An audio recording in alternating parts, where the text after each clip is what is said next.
Good morning dear students.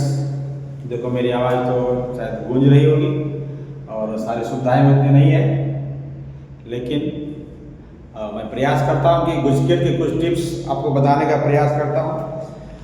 कम time में आपको शायद ज़्यादा फायदा हो सके।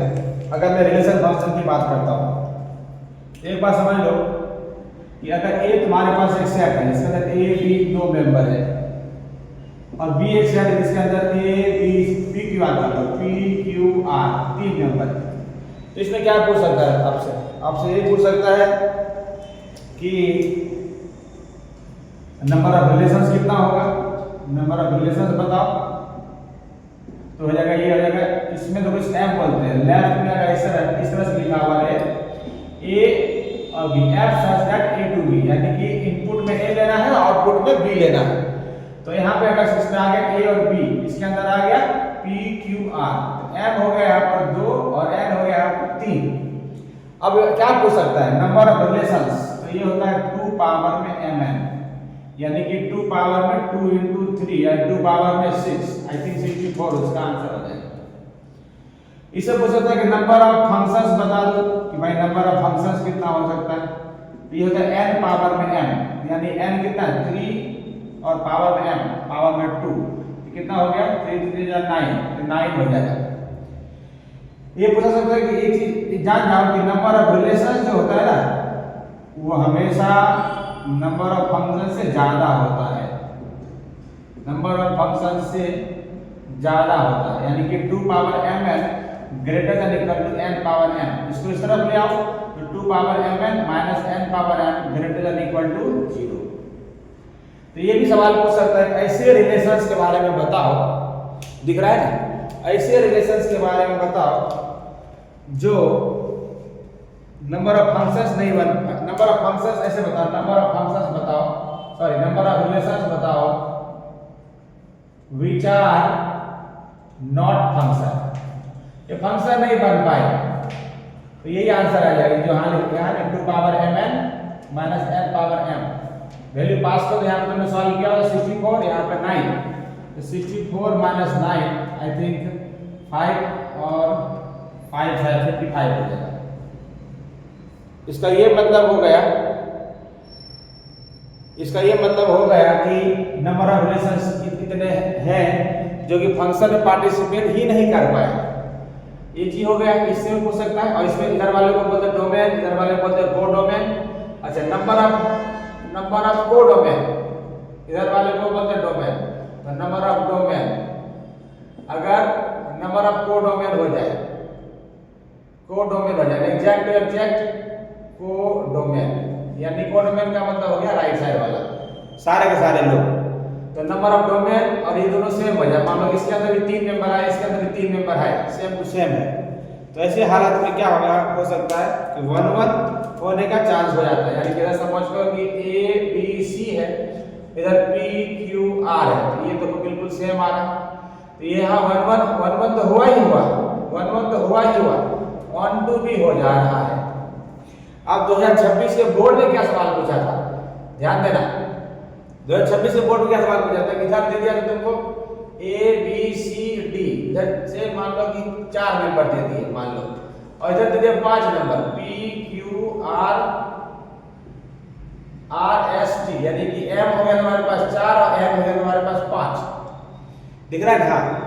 अब ऐसे हालत में पूछा था कि नंबर ऑफ 1-1 ऑन 2 बताओ, नंबर ऑफ 1-1 और ऑन 2 बताओ, नंबर ऑफ 1-1 ऑन 2 बताओ।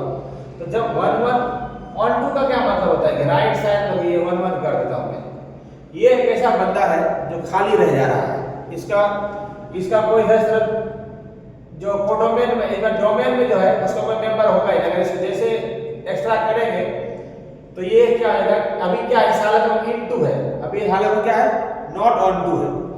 अगर इसके साथ किसी साथ कनेक्ट कर देंगे, अगर किसी साथ करके कनेक्ट कर देंगे तो इससे हालत में क्या हो जाएगा, अगर कनेक्ट हो गया, अगर इस तरह से कनेक्ट हो जाएगा बाई दी तो हो जाएगा ऑन 2, लेकिन यहाँ इसमें सवाल पूछा कि इनटू है, अभी है इनटू, अब इनटू तो है, चलो ठीक बात है, लेकिन ऑन 2 पूछा तो ऑन 2 तो हो ही नहीं सकता, अगर 1-1 करेंगे तो ये नहीं हो पाएगा, तो 1-1 के साथ मैनी 1 करना पड़ेगा, तो जैसे ही इसका मतलब क्या ये केस कंट्राडिक्ट कर रहा है दूसरे से, क्योंकि यहाँ पर ये मेंबर खाली बच रहा है। एक्स्ट्रा ऐसे किसी को कनेक्ट करेंगे जैसे तो वो ऑन टू नहीं, ऑन टू बन तो जाएगा लेकिन 1 1 नहीं रहेगा, इसलिए इसका फाइनल आंसर क्या आएगा, 0 आएगा।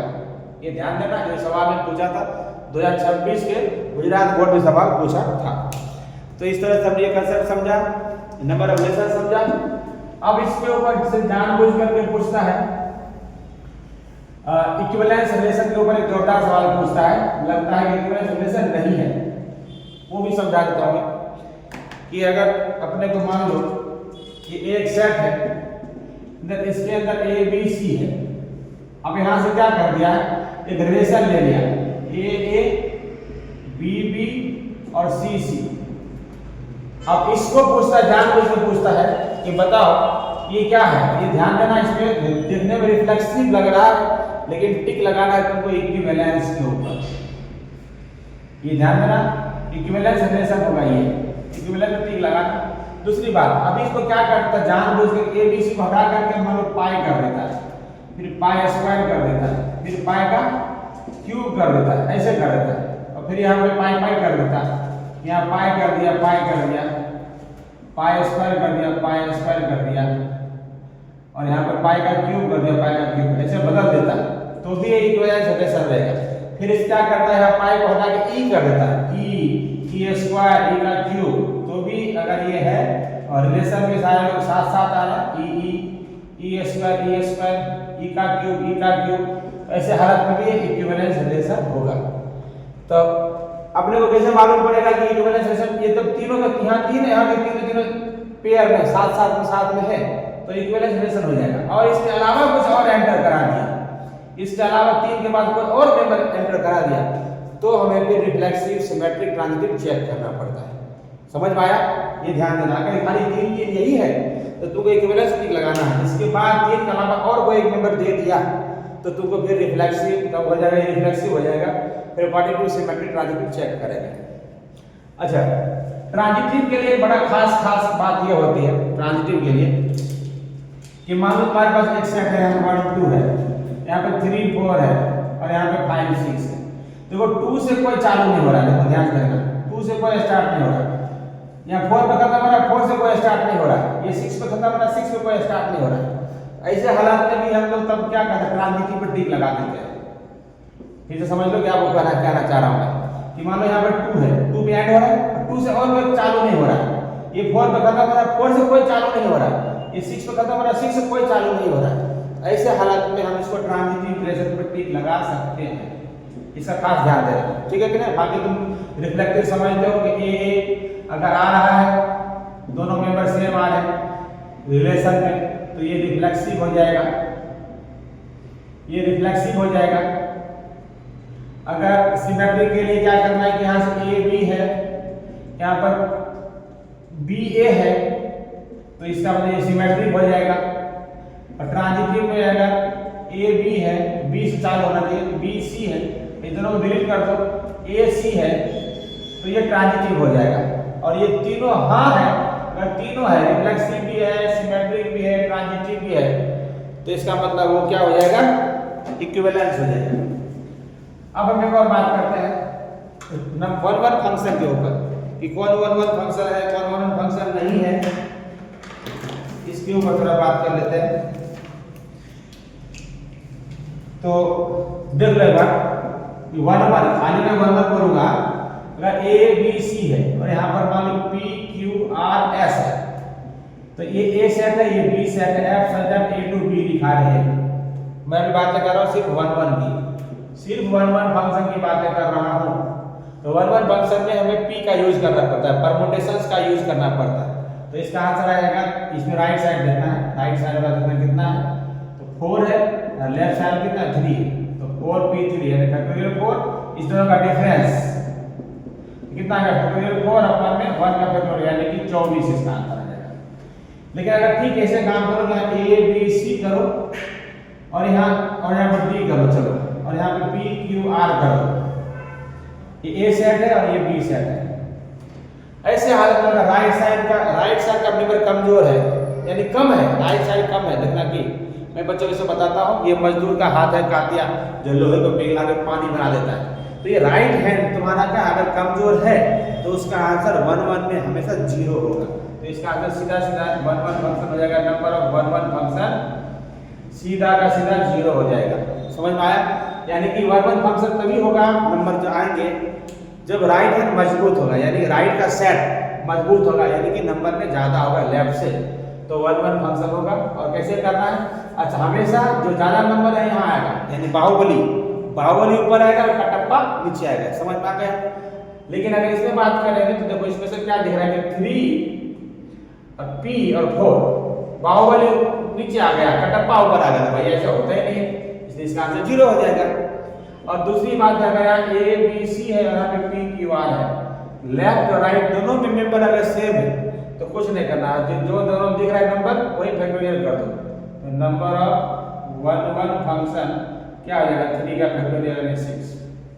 अब एक खास बात है जो 2025 के बोर्ड में पूछा था, ध्यान देना। 2025 के बोर्ड में क्या पूछा कि लेफ्ट साइड और राइट साइड दोनों को सेम सेट रखा, दोनों को सेम सेट रखा।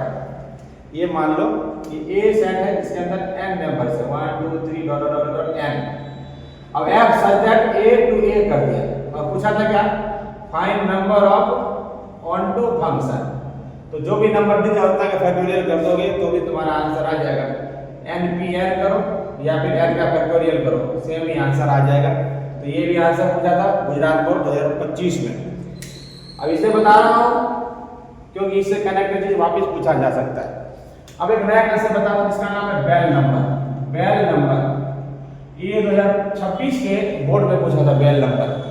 वो सवाल क्या था कि A एक सेट है जिसके अंदर एक मेंबर है, B एक सेट है जिसके अंदर 2 मेंबर है, C एक सेट है जिसके अंदर 3 मेंबर है, D एक सेट है जिसके अंदर 4 मेंबर है, ABCD E एक सेट है जिसके अंदर ABCDE 5 मेंबर है। तो उसमें सवाल था 2026 बोल रहा हूं इस बार के पेपर में कि नंबर ऑफ इक्विवेलेंस रिलेशंस कितने बन सकते हैं। तो उसका एक ट्रिक बताता हूं जिसका ट्रिक का नाम है बेल नंबर कैसे होता है? पहले 1 लिखना है यहाँ पर, फिर यहाँ पर 1 कॉपी कर देना है। अब 1 1 ऐड कर दो, कितना आएगा? 1 ऐड करने से 2। ये वाला 2 यहाँ कॉपी कर दो, ये वाला 2 यहाँ कॉपी कर दो, फिर इनको ऐड करो। 2 1 कितना हो जाएगा? 3 3 2 कितना हो जाएगा? 5। अब ये वाला 5 यहाँ कॉपी कर दो। अब 5 और 2 कितना हो जाएगा? 7 7 3 कितना हो जाएगा? 10 10 5 कितना हो जाएगा? 15। अभी 15 यहाँ कॉपी कर दो, 15 यहाँ कॉपी कर दो, 15। तो 15 और 5 कितना हो जाएगा? 20 20 और 7 कितना हो जाएगा? 27 27 और 10 कितना? 37 37 और 12 15 जोड़ दो 52 आएगा मेरे हिसाब से। तो इस तरह से तुम यहाँ पे इसका आंसर बताया था। और भी सर्च कर सकते हो, 52 इसे ऐड कर करके तुम इसे लिख सकते हो। इसके 7 प्लस 67 इनको ऐड करके यहाँ लिख सकते हो, इनको ऐड करके यहाँ से करोगे तो ये भी बन जाएगा। तो ये पूछा था पेपर में गुजरात बोर्ड 2026 में कि एक सेट है जिसके अंदर 3 मेंबर है, तो नंबर ऑफ इक्विवेलेंस रिलेशन कितना होगा? इसका आंसर आएगा 1, इसका आंसर आएगा 2, इसका आंसर आएगा 5, इसका आंसर आएगा 15, इसका आंसर आएगा 52। तो ये वाला पूछा था 3 था तो इसका आंसर 15 आता, ये आंसर आता। हो सकता है ये सवाल पूछ दे या ये सवाल पूछ दे तो तुम इसको टिक मार सकते हो। समझ में आया? यहाँ पर आसान है तरीका, एक बार देख लेना। बस यूं ऐड करते जाएंगे, यूं ऐड किया, कॉपी मार दिया, इन दोनों ऐड के यहाँ लिख दिया, इसको यहाँ कॉपी करा, इन दोनों ऐड के यहाँ लिख दिया, इन दोनों ऐड के यहाँ लिख दिया, फिर यहाँ कॉपी करा, इन दोनों ऐड के यहाँ लिख दिया, इन दोनों ऐड के यहाँ लिख दिया, इन दोनों ऐड के यहाँ लिख दिया, फिर यहाँ कॉपी करा, इन दोनों ऐड के यहाँ लिख दिया, इन दोनों ऐड के यहाँ लिख दिया, इन दोनों ऐड के यहाँ लिख दिया, इन दोनों ऐड के यहाँ लिख दिया। इस तरह नहीं पूछेगा, ठीक है? ये हमारा कंसेप्ट हो गया। क्या काम आता है? नंबर ऑफ इक्विवेलेंस रिलेशन निकालने में काम आता है। इस तरह से हमारे पास ये हो गया है कंप्लीट। अच्छा, ये दे देता है कभी कि 1 1 है 1 2 है, ये बताओ। मान लो क्या form such that r to r लिखा हुआ है, r to r लिखा है और f of x बराबर मान लो कि x लिखा हुआ है या x + 5 लिखा हुआ है। तो बता कौन सा फंक्शन है? जितना देखो f such that r to r है तो जितना भी लीनियर फंक्शन है, लीनियर का मतलब पावर 1, लीनियर का मतलब कितना हो गया? पावर 1। तो सब का सब 1 1 on 2 होगा। बोलो कैसे? देखो y बराबर x ग्राफ ऐसा होता है और 5 कर दें, 5 ऐड हो जाएगा। ये ग्राफ यहाँ नहीं बल्कि यहाँ हो गया, y बराबर x प्लस 5। ठीक है, अब यहाँ पे तुम्हें क्या करना है, हॉरिजॉन्टल लाइन टेस्ट करो, कट मारो, cut cut cut cut cut, कितने बार कट हो रहा है? हर ग्राफ इस ग्राफ को, मेन ग्राफ को एक ही बार कट कर रहा है। जो भी इनपुट डाल रहे हैं आउटपुट आ रहा है, कहीं भी फ्लॉप नहीं जा रहा। देखो ध्यान से, यहाँ भी मारा कट, यहाँ मारा, इस लाइन में कट किया। हर लाइन, हर हॉरिजॉन्टल लाइन, इसको बोलते हैं हॉरिजॉन्टल लाइन टेस्ट, HLT। ये लाइन क्या करता है, इस ग्राफ को हर बार एक बार कट करता है, यानी एक ही इनपुट डालते हैं तो एक ही आउटपुट आ रहा है, और कोई भी इनपुट डालते हैं तो कोई ना कोई आउटपुट आता है। ऐसे हालत में इसका हम लोग आंसर आता है 1 1 1 2। अब एक और मजेदार सवाल है, इसमें क्या कलाकारी कर देता है, जोरदार कलाकारी करता है, इसमें sin x cos x लगा देता है। मान लो कर दिया 2x प्लस sin x। अब ये f ऑफ x, तब पे यही तो बात चक्कर लग गया। तो ये भी क्या होता है, देखो इसको भूल जा, तो 2x कर देने से 3x करने से क्या होगा, y बराबर x ऐसा होगा। अगर 2x कर दो तो थोड़ा सा टिल्ट हो जाएगा, 3x पर थोड़ा सा टिल्ट हो जाएगा, थोड़ा सा, बट जाएगा तो सेंटर से ही, ओरिजिन से ही जाएगा। तो ये इसका मतलब ये लाइन घुमा देगा, कुछ भी करेंगे तो 2x तो ऐसा ही होगा। अब साइनस अगर आपको मालूम है, साइनस ग्राफ में साइनसोइडल ऐसा होता है, ये यूं यूं यूं यूं ऐसे जाने लगेगा इसके ऊपर। अब यहाँ पे तुम कहीं भी कट मारोगे तो 1 ही बार कट मारेगा, हॉरिजॉन्टल लाइन टेस्ट करोगे एक ही बार कट करेगा। तो इसका आंसर आ जाएगा 1 1 और 2। क्लियर है? अरे आप सर्कल R2 R लिखा रहेगा। अच्छा, और कलाकारी क्या करता है, रिलेशन फंक्शन में बच्चों थोड़ा डाउट रहता है, तो मैं इसके ऊपर थोड़ा पहले काम कर दे रहा हूं। उसके बाद क्या काम कर जाता है भाई, f ऑफ x बराबर मान लो कि पूछ दिया क्या, देखा ध्यान देना, x का क्यूब। अच्छा, जब भी ऑड पावर लगा रहे, ऑड पावर लगा रहे तो 1 1 और 2 पे टिक लगाना। f सब्जेक्ट R2 R लिखा है तो 1 1 और 2 पर टिक लगाना, ऑन 2 पर टिक लगाना। बट वो भाई साहब क्या कलाकारी करता है, यहाँ पे फेर बदल कर देता है, यहाँ सब्जेक्ट करते Z टू Z कर दिया। समझ में आ रहा है? इसका मतलब क्या हो रहा है कि यहाँ पे तुमको क्या लेना है, इंटीजर लेना है। Z का मतलब इंटीजर होता है, इंटीजर का मतलब plus minus 1 plus minus 2 plus minus 3 plus minus 3। मैं फिर से बता रहा हूँ, बहुत जोरदार चीज बता रहा हूँ। अगर R2 आ रहा है तो हमारा ट्रिक सब काम करेगा, और अगर N to Z Z to N यहाँ बदल दे, R2 R के अलावा कुछ कर दे, तो उसका एक ही ट्रिक है कि अगर नेचुरल नंबर बोलता है तो नेचुरल नंबर पुट करके चेक करो, और आउटपुट क्या आ रहा है उसके अकॉर्डिंग चेक करो। जैसे इसको मैं अगर चेक करूंगा, अगर Z R2 आ रहा है तो पता चल गया कि इसका ग्राफ कुछ ऐसा होगा। अब देखो 1 1 और 2 हो रहा है, क्या हो रहा है, देखो ध्यान से, ये इसका ग्राफ है। अगर मैं 3 ऐड कर दूंगा तो अब चला जाएगा, तो भी वही आंसर रहेगा। यानी कुछ प्लस करते, कुछ मल्टीप्लाई करते, कुछ माइनस करते, तो भी कोई फर्क नहीं पड़ेगा R2 R में। लेकिन अगर Z to Z है तो तुमको वैल्यू रख कर चेक करना पड़ेगा। क्या कर सकते हैं, -1 रखोगे, -1 रखोगे तो क्या आंसर आएगा, -1 ही आएगा। 1 रखोगे तो आंसर 1 आएगा, 0 रखोगे तो आंसर 0 आएगा, -2 रखोगे तो -8 आएगा। देख लो, जो भी इनपुट डाल दें, अभी तक यूनिक आउटपुट आ रहा है, चेक कर लेते हैं। +2 डालेंगे तो +8 आएगा, यानी जो भी इनपुट डाल रहे हैं, जो भी इनपुट हम लोग डाल रहे हैं उसमें से आंसर तो आ रहा है, यानी 1 1 तो हो गया ये, कि भैया 1 1 तो हो गया, क्लियर है। लेकिन आप ये देखना है, ऑन टू के लिए क्या देखना पड़ता है, देखो -1 है, इसमें किसी भी हालत में आंसर -7 नहीं आएगा। तुम बोलो क्यों, आपको कैसे मालूम पड़ा भाई, किसी का क्यूब थोड़ी -7 होता है, किसी का क्यूब -5 थोड़ी होता है। तो यानी क्या तुम देख रहे हो कि कुछ ऐसे नंबर इधर हैं राइट साइड में कुछ ऐसे नंबर हैं जो स्किप हो जा रहे हैं, यानी उसका कोई माँ बाप है ही नहीं, उसका लेफ्ट में कोई है ही नहीं, वो कभी आउट, जैसे -5 कभी आंसर में कोई भी इसको एक्सेप्ट नहीं करेगा, ये आंसर बना के कोई नहीं देगा। -7 कभी -7 से क्यूब होता ही नहीं है। और यहाँ पे Z लिखा हुआ है, Z लिखा, Z का मतलब ये रहा Z इंटीजर, तो इसका मतलब क्या है, हर नंबर कुछ भी लेंगे बट इसका ये आंसर कभी नहीं आएगा। ऐसे हालत में जब ये एक भी नंबर स्किप हो जाए, यानी एक भी नंबर का कोई माँ बाप ना हो लेफ्ट साइड में, तो भाई समझ लो कि ऑन टू नहीं होगा, नॉट ऑन टू पर टिक मारना है।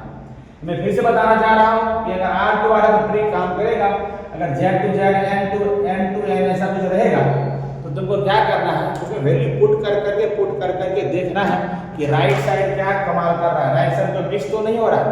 अगर मैं सवाल को लेता हूँ, फिर समझाता हूँ, बढ़िया सवाल है। ये भी 2018 के बोर्ड पूछा था, f such that n to n, और f यहाँ पे लिखा हुआ था f के रिलेशन m, n, और यहाँ m plus n था। तो यहाँ पर क्या करना है, m n, मतलब m लिया तो n लिया था, तो यहाँ पर 1, 1 लिया, नेचुरल नंबर है तो 1 से चालू करना पड़ेगा, नेचुरल नंबर है तो 1 से मैक्सिमम मिनिमम कितना कर सकते हैं, 1 ही कर सकते हैं। अच्छा देखो, किसी को लगता है मैं फास्ट बोल रहा हूँ, इसलिए बहुत दिनों के बाद मैं वीडियो बना रहा हूँ तो आदत छूट गया और मेरे को थोड़ा जल्दी जल्दी बोलने की आदत है, तो थोड़ा सा सॉरी, बट फिर भी ट्राई करो, I think you will understand. यहाँ पर क्या है 1 + 1, तो क्या आंसर आया भाई, 1 1 डालो क्या आंसर आया 2। अगर आप क्या कर सकते हो, 1 2 डाल सकते हो, 1 2 डालोगे 1 + 2 क्या आंसर आएगा 3। अब उल्टा कर दो, 2 1 डालोगे तो क्या आंसर आएगा 2 + 1, तो वापस आया 3। ले भाई, यानी कि देखो यहाँ पर क्या हो रहा है, 1 2 डाल दो, यहाँ पर देखो यहाँ से क्या है, ये आंसर दो बार सेम आ रहा है, यानी दो इनपुट पर सेम आउटपुट जा रहा है, दो इनपुट पर सेम आउटपुट जा रहा है। मेनी का 1 हो गया, ये हो गया मेनी 1, यानी कि डिफरेंट इनपुट डाला आउटपुट सेम, तो इसके लिए यहाँ से क्लियर कट हो गया, मेनी 1 हो गया। हाँ भाई मेनी 1 हो गया। अच्छा तो यहाँ से मिनिमम 1 से 1 चालू किया तो कभी भी आंसर 1 नहीं आएगा, कभी 1 आने के लिए क्या 0 + 1 करना पड़ेगा या 1 + 0 करना पड़ेगा, पर हम 0 तो ले ही नहीं सकते क्योंकि नेचुरल नंबर लिखा हुआ है लेफ्ट साइड में और राइट साइड में नेचुरल नंबर लिखा हुआ है, तो 1 का भी आंसर आएगा ही नहीं, यानी 1 का कोई माँ बाप नहीं, कोई पूछने वाला नहीं। तो ऐसे हालात में हम क्या करते हैं, इसको मिस हो गया, इस नंबर को नेचुरल नंबर है, ये नंबर का कोई लेना देना नहीं है, ये फ्लॉप हो गया, इसका कोई माँ बाप नहीं है, इनपुट में लेफ्ट में कुछ भी नहीं आ रहा है, तो ऐसे हालत में *2 हो जाएगा, इसलिए इसका आंसर आएगा मेनी 1 *2। मालूम पड़ गया। तो रिलेशंस के बारे में बताया तुमको, इक्विवेलेंस रिलेशन के बारे में बताया, तो इस तरह से मैंने रिलेशन फंक्शन के बारे में जितना हो सका मैं प्रयास किया बताने का। तो ये लेक्चर ये समाप्त करते हैं, फिर आगे हम दूसरी बात करेंगे। Thank you so much.